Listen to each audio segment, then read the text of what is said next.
The end of autumn in the year 1800 was approaching. My mother returned to Paris, my younger brothers went back to school, and I received orders to go to Rennes to join General-in-Chief Bernadotte. He had been my father's best friend, who had rendered him services of all kinds on many occasions. To show his gratitude to my family, Bernadotte had written that he had reserved a place for me as his aide-de-camp. I had found his letter in Nice upon returning from Genoa, which had led me to refuse Masséna's offer to appoint me as a permanent aide-de-camp, allowing me instead to spend a few months with my mother before returning to him in the army of Italy. My father had insisted that my brother continue his studies to enter the École Polytechnique. Adolphe was therefore not yet in the military when we had the misfortune of losing our father. But upon learning this sad news, he was disturbed by the thought that his younger brother was already an officer and had gone to war, while he remained in school. He gave up the studies required for the technical branches and chose instead to immediately join the infantry, which allowed him to leave school. A good opportunity presented itself. The government had just ordered the creation of a new regiment forming in the department of the Seine. The officers of this corps were to be proposed by General Lefebvre, who, as mentioned earlier, had replaced my father in command of the Paris division. General Lefebvre eagerly seized the opportunity to be useful to the son of one of his former comrades who had died in service to his country. He therefore appointed my brother as a second lieutenant in this new corps. So far, everything was going well. But, instead of going to join his company, and without even waiting for my return from Genoa, Adolphe hastened to Rennes to join Bernadotte, who, without further consideration, gave the position to whichever brother arrived first, as if it were a race prize.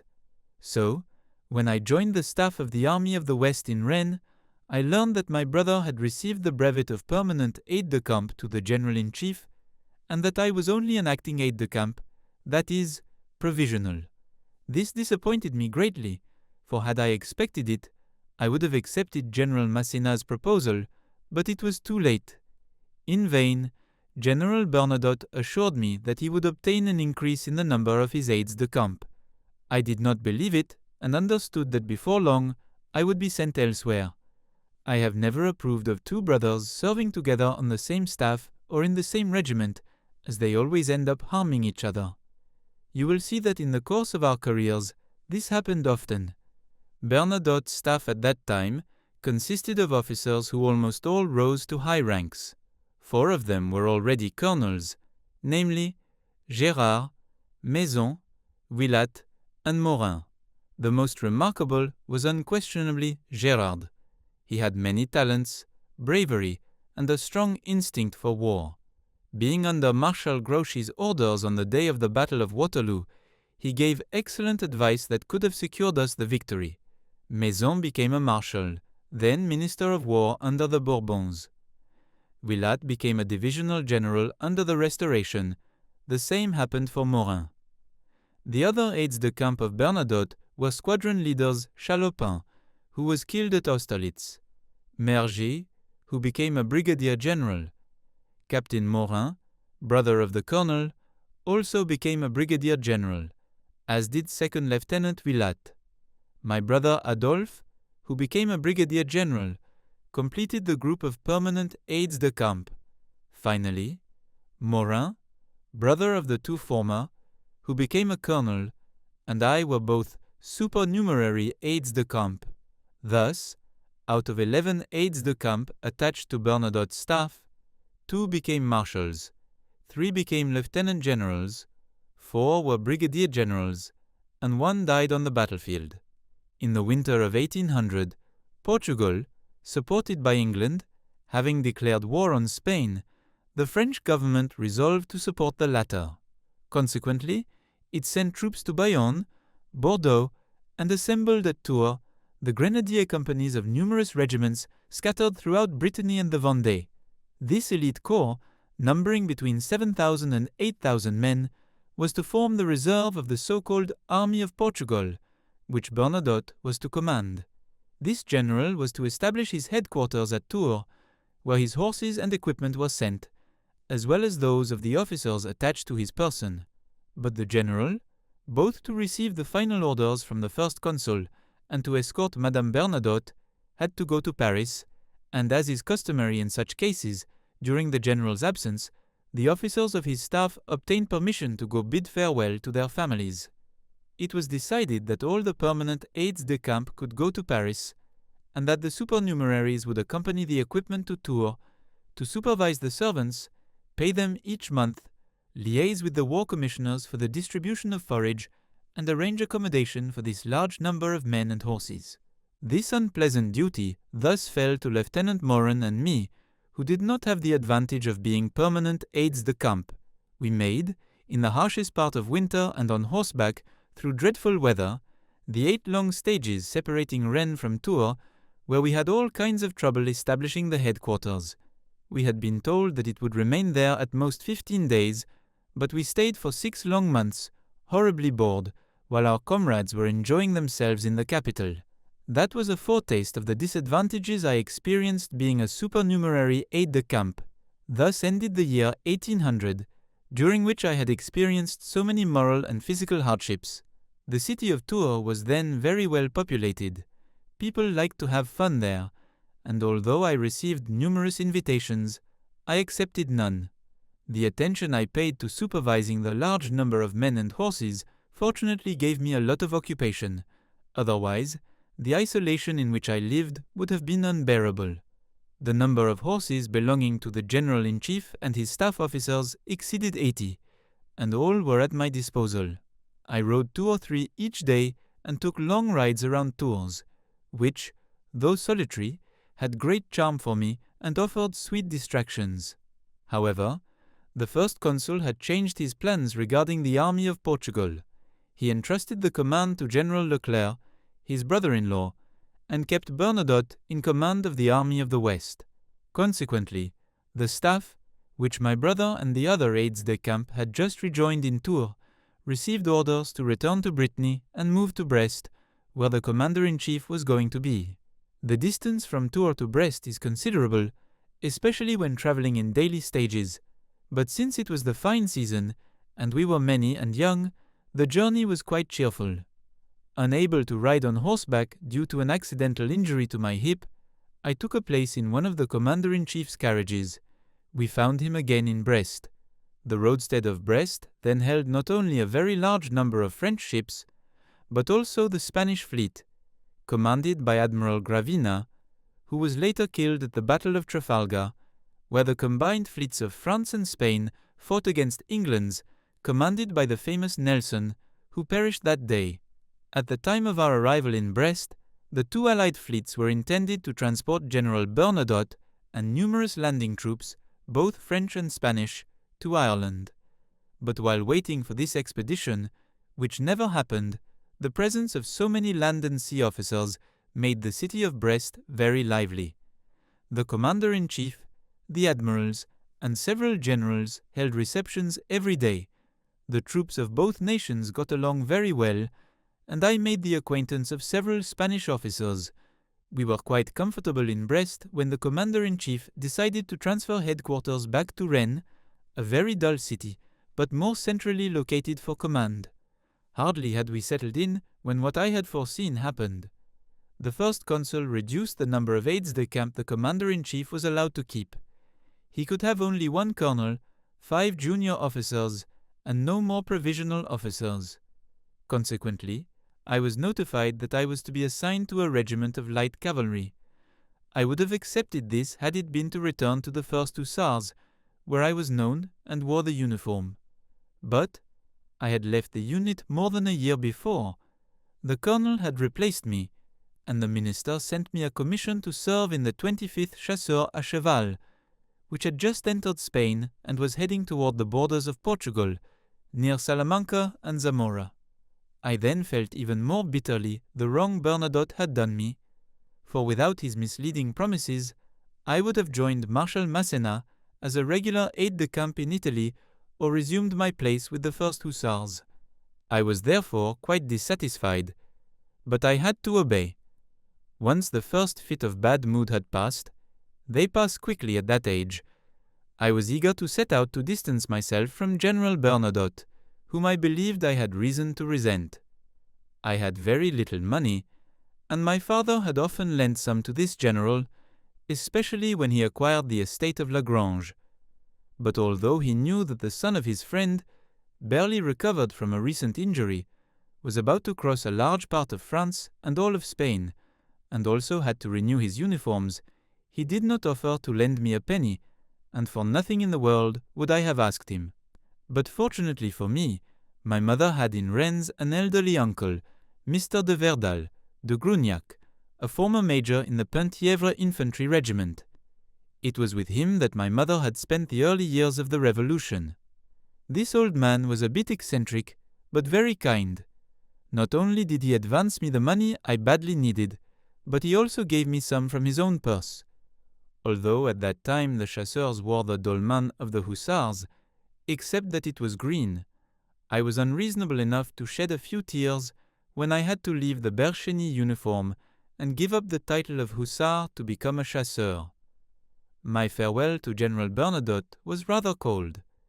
He gave me letters of recommendation for Lucien Bonaparte, then the French ambassador in Madrid, as well as for General Leclerc, commander of our army of Portugal. On the day of my departure, all the aides-de-camp gathered to give me a farewell breakfast. Then I set off with a heavy heart. I arrived in Nantes after 2 days of travel, exhausted, suffering from my side, and quite convinced that I would never be able to endure horseback for the 450 leagues I had to cover to reach the borders of Portugal.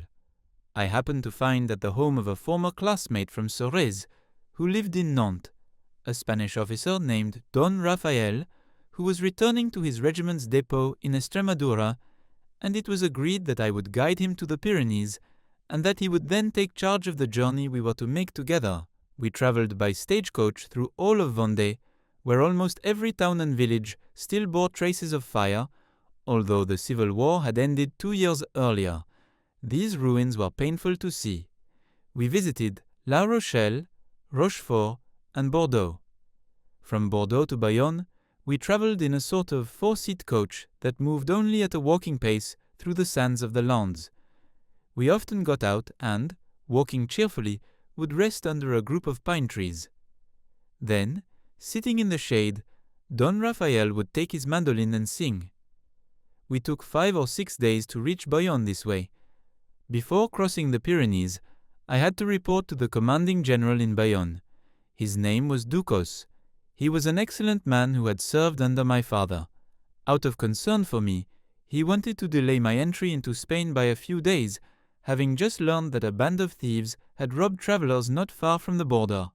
At all times, even before the wars of independence and the civil wars, the adventurous and lazy character of the Spaniards had given them a strong taste for banditry, a taste encouraged by the fragmentation of the country into several kingdoms which, having once been independent states, had each retained their own laws, customs, and borders. Some of these former states were subject to customs duties, while others, such as Biscay and Navarre, were exempt. As a result, the inhabitants of the provinces enjoying commercial freedom constantly sought to smuggle prohibited goods into those provinces whose borders were guarded by lines of well-armed and very brave customs officers. The smugglers, for their part, had from time immemorial formed bands that used force when cunning was not enough, and their trade was not considered dishonorable by the Spaniards, who viewed it as a just war against the abuse of customs duties, planning expeditions, scouting, guarding themselves like soldiers, hiding in the mountains, sleeping and smoking there. Such was the life of the smugglers, who, with the great profits from a single operation, could afford to live well without doing anything for several months. However, when the Spanish customs officers, with whom they often clashed, defeated them and seized their merchandise convoys, the smugglers, reduced to desperation, did not hesitate to become highway robbers, a profession they then practiced with a certain magnanimity, for they never murdered travelers, and usually left them enough to continue their journey. This is how they had just acted toward an English family, and General Ducos, wishing to spare us the unpleasantness of being robbed, had decided to delay our departure. But Don Rafael pointed out to him that he knew enough of the Spanish robbers' habits to be certain that the safest time to travel through a province was right after the bands had committed a crime there, because they would then leave the area for a while. The general therefore authorized our departure. At the time I speak of, draft horses were unknown in Spain, where all vehicles, even those of the king, were drawn by mules. Stagecoaches did not exist, and post stations had only saddle horses, so that even the greatest lords, having their own carriages, were forced, when travelling, to hire mules and proceed in short daily stages. Wealthier travellers hired coachmen who travelled only 10 leagues per day. Commoners joined caravans of mule drivers who transported baggage like our freight haulers, but no one travelled alone, both because of robbers and due to the contempt inspired by this solitary manner of travel. After arriving in Bayonne, Don Raphael, now our travel director, told me that since we were neither grand enough to hire a private carriage with a team of mules, nor poor enough to go with the mule drivers, our only option was to choose between riding post with fresh mounts or taking a seat with a coachman. Riding post, which I later used extensively, was not suitable now due to the impossibility of carrying our belongings with us. So, it was decided that we would go by coachman. Don Raphael made a deal with a man who, for 800 francs per person, agreed to take us to Salamanca, providing lodging and food at his expense. I found it quite expensive, as it was double what such a journey would have cost in France, and I had just spent a lot of money getting to Bayonne. But it was the going rate, and there was no other way to reach my new regiment. I therefore accepted. We departed in a huge old carriage with 3 seats occupied by a resident of Cadiz, his wife and daughter. A Benedictine prior from the University of Salamanca completed the load. Everything about this journey was to be new for me. First, the team, which surprised me greatly. It consisted of 6 magnificent mules, of which, to my great astonishment, only the 2 at the pole had bridles and reins. The other 4 were loose, guided by the voice of the coachman and his zegel, or assistant. The former, perched grandly on a huge seat, gravely issued orders to the zergel, who, nimble as a squirrel, sometimes ran more than a league on foot beside the trotting mules. Then, in the blink of an eye, he would climb back onto the seat next to his master, only to descend and climb again, 20 times a day, circling the coach and team to ensure nothing was amiss, and performing this routine while singing constantly to encourage the mules, calling each by name. But he never struck them. His voice alone was enough to revive any mule that began to lag. The movements, and especially the songs, of this man amused me greatly. I also took a keen interest in what was being said in the carriage, because, although I did not speak Spanish, what I knew of Latin and Italian enabled me to understand my traveling companions, to whom I replied in French. They understood it fairly well. The 5 Spaniards, including the 2 ladies and the monk, soon lit their cigars. What a pity I had not yet developed the habit of smoking. We were all in good spirits. Don Raphael, the ladies, and even the fat Benedictine sang in chorus. We usually departed in the morning. We stopped from 1 to 3 o'clock to have lunch, let the mules rest, and wait out the intense heat, during which we slept, what the Spaniards called taking a siesta. Then we reached our lodging place for the night. The meals were plentiful enough, but at first I found Spanish cuisine to taste atrocious. However, I eventually got used to it, but I could never get accustomed to the horrible beds offered to us at night in the posadas or inns. They were truly disgusting, and Don Raphael, who had just spent a year in France, was forced to agree. To remedy this inconvenience, on my first day in Spain, I asked to sleep on a bundle of straw. Unfortunately, I learned that a bundle of straw was an unknown item in this country, because instead of threshing the sheaves, they trampled them under the feet of mules, reducing the straw to tiny fragments barely as long as half a finger. But I had the good idea to fill a large cloth sack with this chopped straw.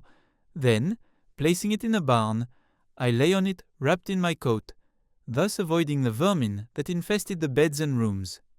In the morning, I emptied my sack, which was placed in the carriage, so that at each lodging I had it refilled and always had a clean mattress. My invention was imitated by Don Raphael. We crossed the provinces of Navarre, Biscay, and Alava, mountainous regions. Then we crossed the Ebro River and entered the vast plains of Castile. We saw Burgos and Valladolid and finally arrived, after 15 days of travel, in Salamanca. It was there that I parted, not without regret, from my good travel companion Don Raphael, whom I would meet again later in those same regions during the War of Independence. General Leclerc was in Salamanca.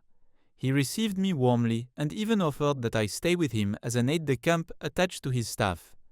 But I had just experienced firsthand that while staff service offers more freedom and pleasure than troop service, it is only so when one is a permanent aide-de-camp. Otherwise, all the burdens fall on you and your position is very precarious. So I declined the favor the commanding general wished to grant me and requested to go serve in my regiment. I was right to be so reasonable, for the following year, the general, having received command of the Saint-Domingue expedition, took along a lieutenant who, after my refusal, had joined his staff, and all the officers, including the general, died of yellow fever. I found the 25th Regiment of Chasseurs in Salamanca.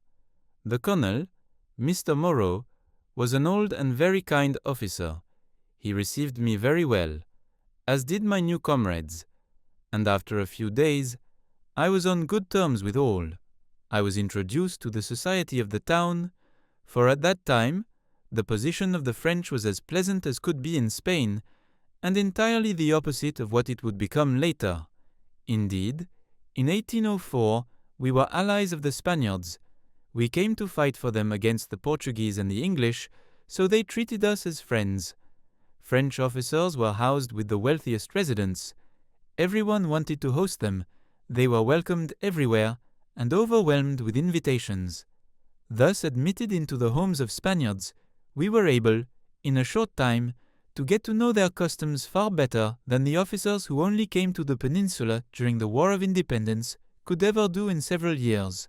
I lodged with a professor from the university, who had placed me in a very nice room overlooking the beautiful square of Salamanca. The service I did with the regiment was not very demanding and left me some free time, which I used to study the Spanish language, which is, in my opinion, the most majestic and beautiful in Europe. It was in Salamanca that I first met the famous General La Salle, then colonel of the 10th Regiment of Hussars. He sold me a horse. The 15,000 French sent to the peninsula with General Leclerc formed the right wing of the large Spanish army, which was commanded by the Prince of Peace, and were thus under his orders. He came to review us. This favorite of the Queen of Spain was effectively the ruling monarch. He seemed very satisfied with himself, even though he was small and undistinguished in appearance. But he lacked neither charm nor ability. He set our course in motion, and our regiment went to Toro, then to Zamora. I initially missed Salamanca, but we were also very well received in these other towns, especially in Zamora, where I stayed with a wealthy merchant whose house had a magnificent garden. There, a large group gathered in the evenings to make music and spend part of the night talking among groves of pomegranate, myrtle, and lemon trees. It is difficult to truly appreciate the beauties of nature without having known the delightful nights of southern countries. We nevertheless had to tear ourselves away from the pleasant life we were leading to go attack the Portuguese. So we entered their territory. There were a few small skirmishes, all to our advantage. The French corps moved on to Visso, while the Spanish army descended the Tagus River and entered the Alentejo. We expected to soon enter Lisbon as victors, but the Prince of Peace, who had thoughtlessly called the troops into the peninsula, became equally thoughtlessly alarmed by their presence. To rid himself of them, he concluded a peace treaty with Portugal, without the knowledge of the first consul. He skillfully had it ratified by the French ambassador, Lucien Bonaparte, which deeply angered the first consul, and from that day on, the enmity between the two brothers began. The French troops remained for several more months in Portugal, where we began the year 1802. Then we returned to Spain and successively came back to our charming garrisons of Zamora, Toro, and Salamanca, where we were still so warmly received. This time, I crossed Spain on horseback with my regiment, and no longer had to fear the horrible beds of the posadas, since we were housed each night with the most affluent property owners. Marching in stages with a regiment in good weather has its own charm. One is constantly changing places without leaving one's comrades. One sees the country in great detail. One chats all along the road. One dines together, sometimes well, sometimes poorly, and one is able to observe the customs of the inhabitants. Our greatest pleasure was watching the Spaniards in the evenings, awakening from their torpor, dancing the fandango and the boleros with perfect agility and grace, found even among the villagers. Often the colonel would offer them his musicians, but they rightly preferred the guitar, castanets, and a woman's voice. This accompaniment preserved the national character of their dance. These impromptu outdoor dances by the working class, both in towns and the countryside, had such charm for us, even as mere spectators, that we were reluctant to leave. After more than a month on the road, we crossed the Bidasoa River again, and although I had nothing but praise for my stay in Spain, I was glad to see France once more. That concludes the 9th part of the story. Thank you very much for listening. Please subscribe for more episodes and leave a comment.